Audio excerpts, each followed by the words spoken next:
Worn brake pads. As brake pads wear down, their metal backing plates can come into contact with the rotor or drum, causing a squeaking sound.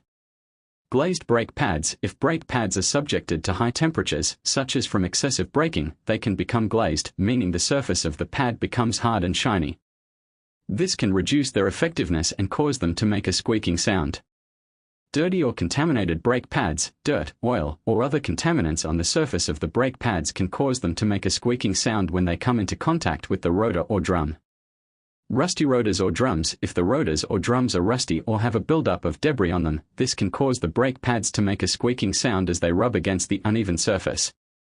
Improperly installed brake pads. If the brake pads are not installed correctly, they may not be in the proper position or could be loose, causing them to make a noise when they come into contact with the rotor or drum.